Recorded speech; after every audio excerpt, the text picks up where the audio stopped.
Imagine your favorite baseball team finally winning the World Series. Think about all the years they spent building up prospects, signing a few stars, making smart trades, and actually developing players the right way. Now imagine that right after celebrating their success, Major League Baseball suddenly tells them that they can't afford to keep their best players anymore. Not because they ran out of money, not because they made bad decisions, but because of a brand new salary cap that forces them to give those players away. This is exactly what some owners and fans are arguing for right now. But a salary cap wouldn't fix baseball. It would actually ruin what makes the sport competitive and creative. Many of us in this room watch baseball, follow a favorite team, or at least pay attention to some sports in general. Even if you don't love baseball, the business decisions behind sports impact the excitement of competition, ticket prices, and the players we cheer for. Understanding how teams spend money helps us understand how the sport survives and grows. I keep up with MLB's payroll rules and follow how teams use luxury taxes, free agency, and roster building strategies. I also researched multiple 2025 sources that discuss the salary cap debate. The facts show that baseball doesn't need a cap. Today I'm going to explain three things. First, how MLB's current system already keeps competition balanced. Second, how a salary cap would hurt players and big market teams. Third, how baseball stays exciting and strategic without a salary cap. MLB's luxury tax system already balances competition. Baseball doesn't have a salary cap. Instead, it uses something called the competitive balance tax, or CBT. Instead of forcing teams to spend a certain amount, MLB allows teams to spend freely, but if they go above a certain payroll limit, they must pay a tax. According to Sportsbet GM, the luxury tax threshold for the 2025 season was $241 million, and only a handful of teams go past that amount. This shows that most teams don't need to spend extreme amounts to compete.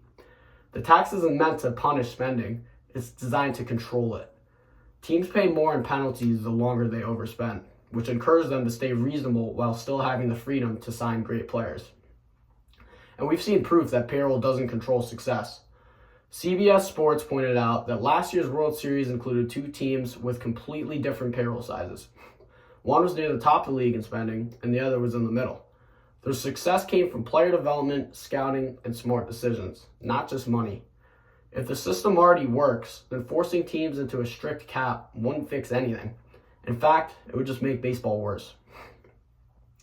A salary cap would hurt big market teams and players also.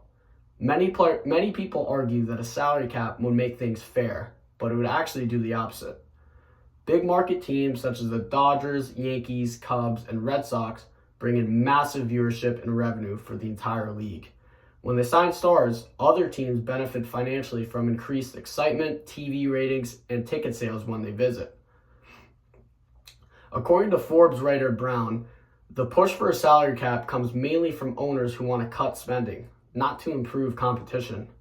A cap would reduce how much players can earn and slow down revenue growth across the entire league. Players deserve to earn what they are worth. MLB is one of the few sports where contracts are fully guaranteed, meaning players don't risk losing money because of an injury or poor performance.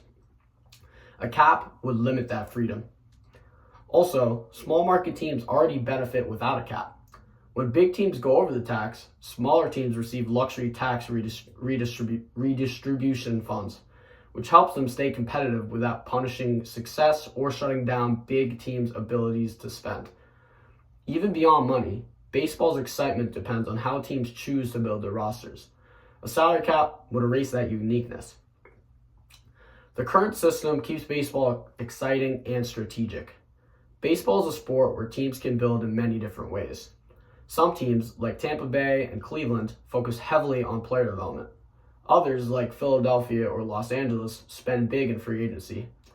And then you have teams like Baltimore that build from the farm system first, and then pick the right players to sign. A 2025 article from Philly Baseball News explained that the lack of a hard cap encourages this creativity. Every team has a chance to choose its own path.